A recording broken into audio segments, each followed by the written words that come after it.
ప్రస్తుతం మనతో పాటు ప్రముఖ ఆధ్యాత్మికవేత్త ఐకాన్ ఆస్ట్రాలజర్ గట్టిబల్లి సురేష్ బాబు గారు ఉన్నారు. గురువుగారితో మాట్లాడేద్దాం. నమస్కారం గురుగారు. జై శ్రీమన్నారాయణ. జనవరి మాసం 2026. సో వృశ్చిక రాశి వారి పరిస్థితి ఈ నెల ఎలా ఉండబోతుంది? కొత్త సంవత్సరం ఏదన్నా అదృష్టాన్ని తీసుకురాబోతుందా? ఎలాంటి సమస్యలు ఉంటాయి? ఓవరాల్గా ఎటువంటి జాగ్రత్తలు తీసుకోవాలి? ముందు నుయ్యి వెనక గొయ్యి ఎలా ఉంటుంది? ప్రస్తుతానికైతే వృశ్చిక రాశి వారి పరిస్థితి అలా ఉంది. కాకపోతే జనవరి మాసం 2026 సంవత్సరానికి వచ్చేసాం. ఆల్రెడీ కలియుగాంతం అయిపోతుంది చాలామంది చెప్తున్నారు. మరి నాకు కూడా భయం వేస్తుంది, కలియుగాంతం అంటే ఎట్లా అయిపోతుంది ఏంది అని. మరి ఇక నెక్స్ట్ పరిస్థితి ఏంది, ఎక్కడ ఉండాలి, కార్యాచరణ ఏంటి, మరి జీవితంలో 100 సంవత్సరాలు బతకాలి అని చెప్పి భూమి మీదకి వచ్చిన పరిస్థితి అంతా ఏంటి, మరి ఇక్కడ ఎట్లా ఉంటుందో మరి గురువులకు తెలియాలి, చెప్పేవాళ్ళకి అర్థం కావాలి. ఇకపోతే మరి ఇప్పుడు వాళ్ళ పరిస్థితి ఏంటి, చెప్పేవాళ్ళ పరిస్థితి ఏంటి, మరి కలియుగాంతం వాళ్ళు ఉంటారా పోతారా? ఇది మాత్రం క్వశ్చన్గా మిగిలిపోయేటువంటి పరిస్థితి. మరి ఈ క్వశ్చన్కి ఆన్సర్ చెప్పాలంటే కలియుగాంతం అవుతుంది అనే వాళ్ళకి చెప్పాలి. అయితే ఈ 2020 సంవత్సరం అలాంటి కలియుగాంతాలు అయితే ద్వాదశ రాశుల వరకు ఎవరికి లేవు. గురువుల కంటే రాసులు లేవు, నక్షత్రాలు లేవేమో వాళ్ళకి అవుతుంది. అయితే కలియుగాంతం అనేది ఏ లేదు, ముందుగా భయపడాల్సిన అవసరం లేదు. అలాంటి కలియుగాంతకాలు ఇలాంటి వాళ్ళు 100 మంది పుట్టినా రాదు, ఇలాంటి 100 జన్మలు ఎత్తినా అవ్వదు. కాబట్టి కలియుగం చాలా భాగాలు ఉన్నాయి, కొన్ని లక్షల సంవత్సరాలు ఉంది కలియుగం. కాబట్టి అలాంటి కలియుగాంతరాలు అయితే ఏం లేవు, భయపడాల్సిన అవసరం లేదు. ఇకపోతే కొంతమంది ఎప్పుడో పోయినటువంటి బ్రహ్మంగారి కాలజ్ఞానం చెప్తా ఉన్నారు. అసలు బ్రహ్మంగారి కాలజ్ఞానం ఉన్నదా? ఉంటే ఎక్కడుంది? బ్రహ్మంగారు ఇప్పుడు దొరికినటువంటి కాలజ్ఞానం వేరు. ఆయన కొన్ని లక్షల జ్ఞానం రాసేటున్నాడు, ప్రపంచంలో ఇది జరగబోతుంది అని. ఈరోజు ఉన్నటువంటి ప్రతి ఒక్కరు బ్రహ్మంగారి కాలజ్ఞానమే. ఎందుకంటే మీరు ఒకసారి గమనించండి, వాతావరణ శాఖ ఉంటుంది. వాతావరణ శాఖ వారు ముందుగా వర్షాలు వస్తాయని చెప్తారు. బ్రహ్మంగారు కూడా అదే చెప్పాడు. మరి వీళ్ళు కూడా కాలజ్ఞానం రాసినట్టే కదా, మనం గమనించుకోవాలి. అవునా? అంతేనా? ఇప్పుడు పలానా తుఫాను వస్తుంది, జాగ్రత్త పడండి అని చెప్తారు. రెడ్ లైటు, ఎల్లో లైటు జారీ చేసామని చెప్తారు. మత్స్యకారులు జాగ్రత్తగా ఉండాలని చెప్తారు. వీరంతా కాలజ్ఞానస్తులేనా? అంతేనా? అవునా అండి? అంతేనా? మరి వీళ్ళు కూడా కాలజ్ఞానాలు కాబట్టి వీళ్ళు కూడా పూజిద్దాం. కాబట్టి కాలజ్ఞానం అనేది మూఢనమ్మకం కాదు, కానీ కాలజ్ఞానం పేరు చెప్పి బ్రతికే వాళ్ళకి మాత్రం ఖచ్చితంగా వాళ్ళకి మూడిద్ది. అది మాత్రం మనం చెప్పాలి. ఇక వృశ్చిక రాశిలో ఎందుకు చెప్పాల్సి వచ్చింది అంటే, వృశ్చిక రాశి వాళ్ళకి వెనక గొయ్యి ముందు నుయ్యి. ప్రతి చిన్న విషయం కూడా చాలా గుప్తంగా పూతతో చూసేటువంటి పరిస్థితి. ఎందుకంటే మీరు గమనించండి, ఒక 60 సంవత్సరాలు ముసలతను ఉంటాడు, ఉండేసి లేదండి మీ ఆరోగ్యం క్షీణించింది, ఇంకా మీరేం చేయలేరు అని చెప్తారు. ఇదే మాట 30 సంవత్సరాలు చెప్తారు. 30 సంవత్సరాల వాడు ఏమంటాడంటే, ఏంద్రా నువ్వు చెప్పేది, నీ డాక్టర్ అయితే అయి ఉండొచ్చు, నా కష్టం నాకు ఉంది, నేను చేసుకుని బతకగలుగుతా అనే ధైర్యం ఉంటుంది. కానీ 60 సంవత్సరాల వాడికి బ్రతకాలనే ధైర్యం ఉంటుంది తప్పితే ఎలా బ్రతకాలో తెలియదు, ఒకరి మీద ఆధారపడాలి. అలాంటి వారికి నువ్వు పోయి కాలజ్ఞానము, అలాంటి వారికి నువ్వు పోయేసి నాకు కలియుగం అయిపోయిందని చెప్తే, నీకు అయిపోయిందంటే ఎట్లా? బాంబులు పేల్చాలి, లేకపోతే నీకు నిన్న సీటు కింద పెట్టాలి, అంతే కదా కాలజ్ఞానం చెప్తున్నట్టుగా. కాబట్టి అలాంటి ఫోకస్గా చెప్పవద్దు ఎవరు కూడా, దయచేసి అలాంటి ఏమి లేవు. ఇక వృశ్చిక రాశి వాళ్ళని గమనించినట్టయితే కనుక అన్ని రకాలుగా బాగుండబోతుంది వీళ్ళకి కూడా. ఎందుకంటే 2వ స్థానంలో ఉన్న 15వ తారీఖు వరకు కూడా 2వ స్థానంలో సంచరించేటువంటి గ్రహాలు యోచన ఆల్రెడీ వీరికి మారిపోయింది. 2025 ఆగస్టు నుంచి వీరికి మార్పు వచ్చింది.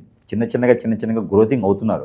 ఎదుటి వాళ్ళ మాటలు వినకుండా ఉండడం, మొండిగా మూర్ఖంగా లేకుండా ఉండడం, వీరికి వీరు చైతన్యం రావటం, పేరు ప్రఖ్యాతి ఎలా వస్తాయి అని గమనించుకోవటం, ఇవన్నీ మనం గమనించుకుంటూ ఉన్నాం. వీళ్ళ రాసుల్లో గ్రహాల కార్యాచరణ మారుతూ వస్తుంది. దాంతోపాటు 21 సంవత్సరం దాటినటువంటి స్త్రీ పురుషులకు ఇరువురికి కూడా వృశ్చిక రాశిలో ఉన్నవారైతే వారికి గ్రహచరణ, వారికి దశాంత దశలో కూడా శని కానీ శుక్రుడు కానీ లేకుంటే కుజుడు దశ ఉన్నవారు, ఆ బుధుని దశాంత దశ ఉన్నవారైతే కనుక కొంతమంది స్థలాలు కొనటం, పొలాలు కొనటం, రైతులుగా రాణించడం, ఇవన్నీ కూడా 2025 ఆగస్టు నుంచి కూడా కొనసాగుతున్నాయి. ఇక ఈ కార్యాచరణకి వెళ్తూ గ్రహాలన్నీ కూడా కూటమిగా ఏర్పడి ఇక్కడ ధనుసు రాశులు ఏర్పడుతూ ఉన్నాయి. ఇది 2026 సంవత్సరం జనవరి మాసం 15వ తారీఖు వరకు కూడా కొనసాగుతూ ఉంటాయి. ఇక 17వ తారీఖు తర్వాత అయితే మళ్ళీ వారికి 3వ స్థానంలోకి వస్తాయి. 3వ స్థానంలోకి రావడం అంటే మామూలు విషయం కాదు. పిల్లలు ఉత్తీర్ణులు అవుతారు, మంచి ఏజ్కి వచ్చినటువంటి పిల్లలు జాబ్ చేస్తారు, మంచి సంబంధాలు కుదురుతాయి పిల్లలకిను. వృశ్చిక రాశిలో పుట్టినటువంటి పిల్లలకి కాదు, వృశ్చిక రాశి వాళ్ళకి పుట్టినటువంటి పిల్లలకి, వారి పిల్లలకి మంచి నైపుణ్యం ఉంటుంది, పోటీ పరీక్షల్లో మంచి పాస్ అవుతూ ఉంటారు. ఇక 21 సంవత్సరం దాటినటువంటి వారికి పెళ్లి చేసుకోవడానికి యోగ్యత వస్తుంది. అనుభవించడానికి యోగ్యత వస్తుంది, డబ్బు ఆదాయం వనరులు పెరుగుతాయి. ఏది రెండో స్థానంలో ఉన్నటువంటి గ్రహాలన్నీ వీరికి మంచి సూచిస్తున్నాయి కదా. శుక్రుడు మంచి లాభాన్ని ఇస్తున్నాడు, బుధుడు మంచి లాభాన్ని ఇస్తున్నాడు, ఆ కుజుడు కూడా మంచి లాభాన్ని ఇస్తున్నాడు. రెండో స్థానంలో ఉంటే కుజు దోషం అంటారు, కానీ వీరికి మంచి లాభాన్ని ఇస్తాడు. వృశ్చిక రాశి కదా, వృశ్చిక రాశికి అధిపతి కేతువు అయితే కుజుడు ఫ్రెండు. అలానే కుజు దోషం ఎక్కడ ఉంటుంది? ఇంకా దానికి తగ్గట్టుగా 6వ స్థానంలో ఉన్నటువంటి గురువు మంచి యోచనతో వీళ్ళకి వెళ్ళి చూస్తూ ఉన్నాడు. ఇక ఎక్కడ వీళ్ళకి దోషాలు ఉంటాయండి? ఎందుకు వాళ్ళని భయపెట్టి చంపుతున్నారు జనాన్ని? కాబట్టి అలాంటి కార్యాచరణ ఏం లేదు. జనవరి మాసం చాలా ఆహ్లాదకరంగా, చాలా ఆనందంగా వీరు నిద్రలేవాలి, కోడికొత్తులు వినాలి, మేగటి పెరుగులు ఉండాలి అనుకుని ఎట్లయితే ఉంటుందో అదే రకమైన వాతావరణం వీరికి లభ్యపడిపోతుంది. కాబట్టి ప్రతిరోజు కూడా జున్ను తినేటువంటి ఆహారం వీరికి లభ్యపడుతోంది. అలాంటి కార్యాచరణ ఉంటుంది. ప్రతిరోజు ఒక కొత్త అల్లుడి ఇంటికి వెళ్తే ఎలా ఉంటుందో వీరి బ్రతుకు జీవనం కూడా అలా ఉంటుంది. కాబట్టి వృశ్చిక రాశి వారు భయపడే అవసరం లేదు. వెనక గొయ్యి ముందు నొయ్యి, ఇది మాట్లాడదాం. ఇది మాట్లాడాలంటే ఆర్థికపరమైనటువంటి ఇబ్బందులు. ఎక్కడైనా డబ్బు ఇచ్చున్నారనుకోండి, ఖచ్చితంగా శత్రువు అయిపోతారు. వారు తమ్ముడైనా, అన్నైనా, మామైనా, బాబాయ్ అయినా ఎవరికైనా డబ్బు ఇచ్చారంటే మాత్రం శత్రువు అవుతారు. కాబట్టి డబ్బు ఇవ్వకండి ఎవరికి. ఒకవేళ పాత డబ్బులు ఎప్పుడైనా ఇచ్చి ఉంటే అడగండి, వారు ఇచ్చారా తీసుకోండి. మనం ఎవరిని కూడా ప్రేమించే తత్వం లేకపోయి ఉండొచ్చు, గౌరవించే తత్వం ఉండాలి. మనం శత్రువులను తెచ్చుకోకూడదు. వృశ్చిక రాశి వారికి శత్రువులు ఉండకూడదు అసలు. వృశ్చిక రాశి శత్రువులు అంటే వారు బాగుపడ్డ ఎదుటివాడు. కాబట్టి వృశ్చిక రాశి వాళ్ళతో ఎవరు శత్రుత్వం పెట్టుకోకండి. వారితో శత్రుత్వం పెట్టుకున్నారంటే ఎదగలేరు. ఇక చాలా కష్టం. వాళ్ళ నోట్లో నుంచి ఒక మాట మాట్లాడారు రాంగా అంటే అది ఖచ్చితంగా అవుతుంది. మంచిది అవ్వదు కానీ చెడు అవుతుంది. కాబట్టి వృశ్చిక రాశి వారు మీ చుట్టుపక్కల ఎవరైనా ఉన్నారా అంటే మంచి కోరుకోమని చెప్పండి, చెడు కోరుకోవద్దని చెప్పండి. చెడు కోరారా అంటే ఖచ్చితంగా అయింది. అది మాత్రం గుర్తుపెట్టుకోండి. ఇది మకర రాశి వాళ్ళ అదృష్టం అనుకోండి. ఎవరైనా శత్రువు వచ్చాడు నన్ను కొట్టబోతున్నాడు అంటే, కొట్టరాబాయి నేను ఎట్లా ఉంటావో నేను చూస్తానంటే వాడు నిజంగానే ఉండడు. కాబట్టి అది అనిపించుకోవద్దు వేరే వాళ్ళు. అందుకని వృశ్చిక రాశి వాళ్ళని జాగ్రత్త కాపాడుకుంటూ వస్తే దేవుళ్ళతో సమానం, కాపాడుకోలేకపోతే దెయ్యంతో సమానం. కాబట్టి వాళ్ళు ఏమనరు. వారి ఆలోచన వచ్చింది అంటే మనమే చెడుగా, మనకేదో చెడు జరుగుతుందని అర్థం. వారితో చాలా జాగ్రత్తగా ఉండాలి. ఇంట్లో తల్లైనా, చెల్లైనా, భార్య అయినా, లేదా మనతో పాటు ఉండేటువంటి ఫ్రెండ్స్ అయినా సరే, లేడీస్ అనే కాదు, జెంట్స్ అనే కాదు. వృశ్చిక రాశి ఉందా జాగ్రత్తగా ఉండండి. వేరే వాళ్ళు జాగ్రత్తగా ఉండాలి. వారు చాలా మంచివారు. వాళ్ళ నోట్లో అన్నానంటే అవుతుంది. అది నోట్లో 4 మీద మచ్చలు ఉండే వారికి మచ్చలు లేకపోయినా అవుతుంది. మచ్చలు లేపు కదా అంటే మచ్చలు లేకపోయినా వాళ్ళకి అవుతుంది. అన్నమాట ఫలిస్తుంది. ఈ జానవరి మాసం ఇంకా, ఎందుకంటే 2వ స్థానంలో గ్రహాలు ఉన్నాయి కదా. అది కాబట్టి ఎవరు ఇయ్యరు. మనం ఏమైనా మతస్థులమా? మీరు సంపాదించిన దాంట్లో నాకు 10% ఇవ్వకపోతే మీకు ఏదో ప్రాబ్లం వచ్చిందని చెప్పడానికి మనం అట్లాంటి వాళ్ళం కాదు కదా. ఏం అవసరం లేదు. వాళ్ళు సంపాదించుకొని పిల్లలకు కూడా పెట్టుకుంటే సరిపోతుంది. ఎవరికైనా వృశ్చిక రాశి వారికి పెళ్లి అయ్యి ఉండి, పిల్లలు పుట్టి ఉండి వారి జీవితం బాగుంటుంది. పిల్లల వల్ల వీరికి అదృష్టం కలిసి వస్తుంది. నాకు మొదటి సంతానం అమ్మాయి పుట్టింది, నాకు కలిసి రావట్లేదు, మొదటి సంతానం అబ్బాయి పుట్టాడు, నాకు కలిసి రావట్లేదు అనేటువంటి వదిలేసి వాళ్ళ వల్లనే మీకు అదృష్టం కలిసి వస్తుందని చెప్పొచ్చు. ఇక 17వ తారీఖు తర్వాత ఈ గ్రహాలన్నీ కూడా 2వ స్థానం నుంచి 3వ స్థానానికి వెళ్తున్నాయి. అక్కడేమవుద్దంటే అన్నతమ్ముల మధ్యన విభేదాలున్నా, ఆస్తి తగాదాలున్నా, పూర్వీకుల ఆస్తులైనా, విదేశీయానమైనా, జాబులో వెసులుబాట్లు అతి ముఖ్యమైన విషయం. జాబు సెంట్రల్ గవర్నమెంట్ అలానే బీఈడి లేదా గ్రూప్ 1, గ్రూప్ 2, గ్రూప్ 4 వరకు కూడా రాసినటువంటి వారు, పోటీ పరీక్షల వారు ఎక్కడైనా ఉన్నారు, ఇంటర్వ్యూలో పాస్ అయ్యారు, వారికి జాబ్ లెటర్ అంటే ఖచ్చితంగా ఈ 17వ తారీఖు తర్వాత ప్రయత్నం చేస్తే ఖచ్చితంగా వారికి జాబ్ వస్తుంది. జాబ్ వచ్చిన వాళ్ళు ప్రతి ఒక్కరు కూడా గురువు గారికి ఖచ్చితంగా 50,000 రూపాయలు దక్షిణ ఇవ్వాలి చెప్పినందుకు. ఇకపోతే వారి ఇంట్లో ఎవరైనా ఫ్రెండ్షిప్ చేయాలంటే కనుక మకర రాశి వారితోనూ అలానే మేషరాశి వారితోనూ ఎక్కువ ఫ్రెండ్షిప్ ఉంటుంది. ఆ వారింటి సంబంధాలు కూడా అవే కుదురుతాయి. కాబట్టి ఆ రకమైన ప్రయత్నం చేయొచ్చు. ఇక అన్నిటితో కన్నా ఆరోగ్య సమస్యలు, వీరికి ఆరోగ్య సమస్యలు back pain, shoulder pain, one side headache, sinus, కళ్ళు, షుగరు, బీపీ ఇవన్నీ కూడా వీళ్ళకి అత్యవసరంగా ఆలోచించి ఎక్కువగా స్ట్రెస్ అయ్యే వారికి అయితే ఇవి కనిపిస్తూ ఉన్నాయి.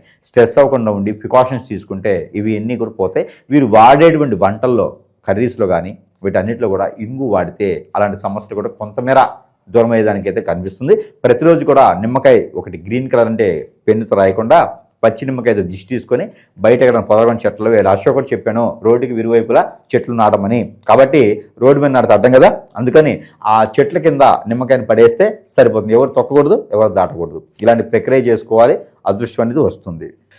ఇంకా విశేషమైన ఫలితాలు పొందాలంటే ఎటువంటి పరిహారాలు చేసుకోవాలంటారు?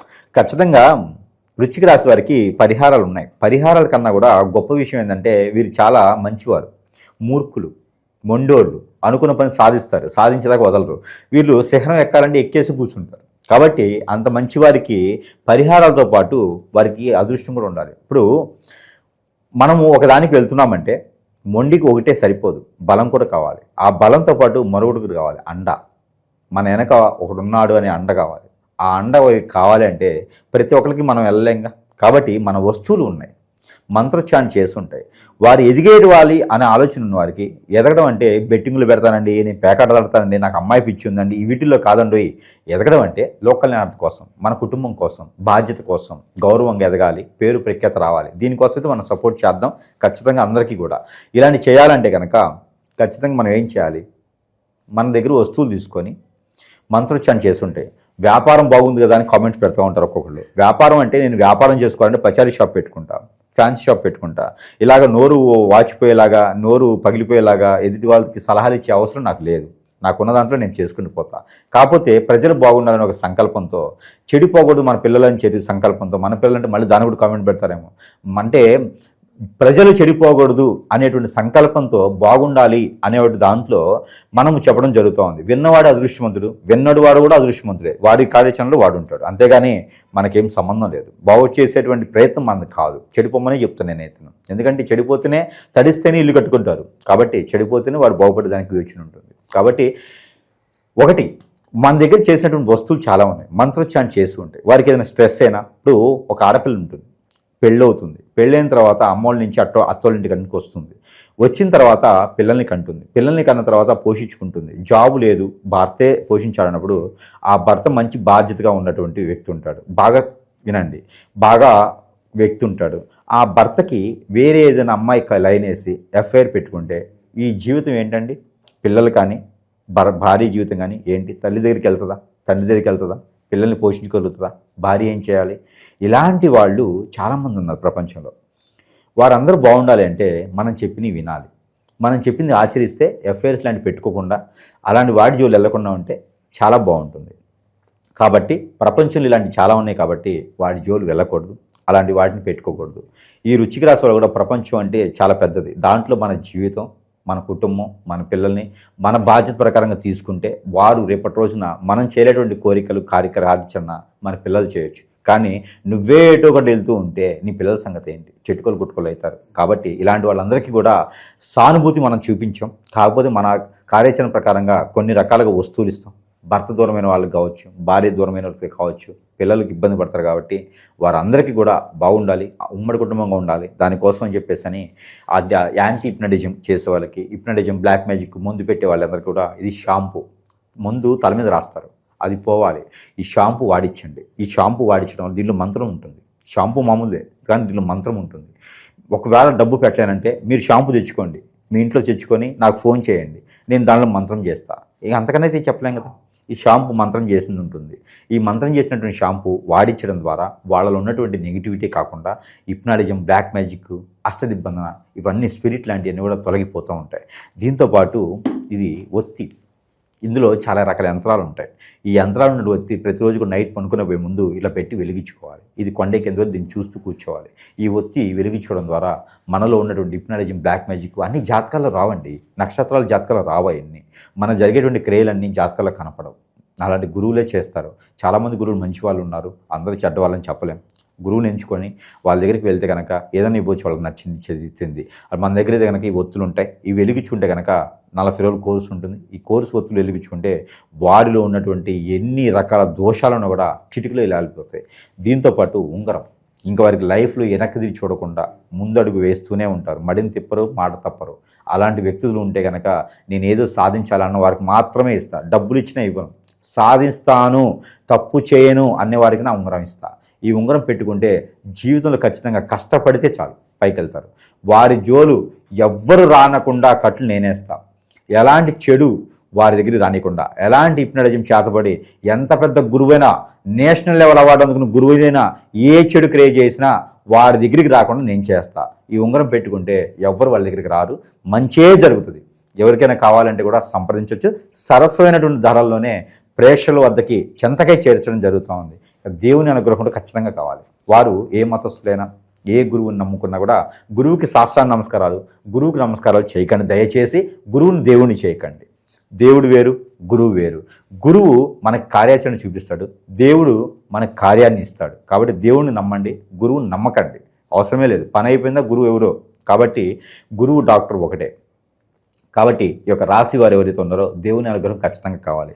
ఈ దేవుని అనుగ్రహం కావాలి అంటే కనుక శివునికి నమ్మండి, లేదా విష్ణువుకి నమ్మండి, లేదా మీ కులానికి సంబంధించిన మతానికి సంబంధించిన ఉంటారు కాబట్టి వారిని నమ్ముకోవచ్చు. ఇకపోతే వీరికి పరిహారాల నిమిత్తంగా వచ్చినట్టయితే కనుక ఒక 1/2 లీటర్ పాలు తీసుకొని ఆ పాలల్లో కుంకుమ పువ్వు వేసి దాంట్లో కొంచెము ఇది మనకి బాదం పౌడర్ వేసి, ఈ బాదం పౌడరు కుంకుమ పువ్వు వేసినటువంటి పాలు ఏవైతే ఉన్నాయో ఇవి నాగపడిగలకి లేదా శివాలయంలో శివుని భగవానికి అభిషేకం చేసినట్టయితే కనుక అన్ని రకాల ఇబ్బందులు అనేది ఖచ్చితంగా తొలగిపోతాయి. ఇక వీరే చేసుకోవాల్సిన పరిహారం కూడా ఉంటుంది. ఏంటంటే కనుక మిరియాలు ప్రతిరోజు కూడా మిరియాలు ఒక 7 తీసుకొని 9 మిరియాలు తీసుకోండి, 2 తినండి.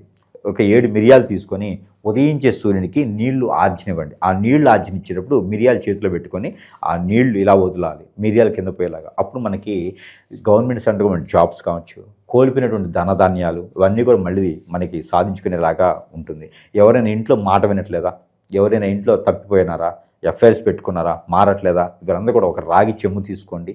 ఆ రాగి చెంబులో నీళ్లు పోయండి. దాని మీద ఒక రాగి పాత్ర వేసి కింద ఏదైనా స్టీల్కి సంబంధించిన ఇతరులకు సంబంధించిన ప్లేట్ ఒకటి కింద పెట్టేసి దానిలో చెమ్ము పెట్టి దానిపైన మూత పోల్చండి. ఇది ఎక్కడ చేయాలంటే సింహద్వారానికి బయట నుంచి లోపల చూసేటప్పుడు ఎడం చేతి వైపున కింద పెట్టాలి. పెట్టినట్టయితే ఆర్థిక సమస్యలు, ఇంటికి నరదిశ నరఘోష, ఇవితో పాటు తప్పిపోయిన వాళ్ళు, దూరమైన వాళ్ళు కూడా, మాట విన్న వాళ్ళు కూడా వినేదానికి ఉంటుంది. కాబట్టి ఈ చిన్న పరిహారం అయితే ఈ రాశి వారికి ఖచ్చితంగా చేసుకుంటే అదృష్టం ఉంటుంది. ఇక వీరికి కలిసి వచ్చే కలర్ కాఫీ కలర్, ద్రాక్ష కలర్, ఆరెంజ్ కలర్ వీరికి బాగా కలిసి వస్తుంది. వీరికి కలిసి వచ్చిన నెంబర్ 7-3, ఈ 2 కూడా వీరికి కలిసి వస్తాయి. రుచికి రాసి కదా 7-3 బాగుంటుంది. ఇక వీరికి కలిసి వచ్చిన వారం మంగళవారం, శుక్రవారం, గురువారం, శుక్రవారం 3 వారాలు కూడా వీరికి అద్భుతంగా బాగా కలిసి వస్తుంది. ఇలాంటి పరిహారాలు చేసుకొని జనవరి మాసం 2020 సంవత్సరం ప్రజల కోసం కాకుండా మన కోసం, మన కుటుంబం కోసం సంపాదించుకునే వారికి ఖచ్చితంగా నా సపోర్ట్ ఉంటుంది. అలాంటి వారు ఎవరైనా ఉంటే కూడా సంప్రదించవచ్చు. ఓవరాల్గా ఈ రాశి వాళ్ళందరికీ జనవరి మాసం ఏ విధంగా ఉండబోతుందో చాలా బాగా వివరించారు. ధన్యవాదాలు సార్.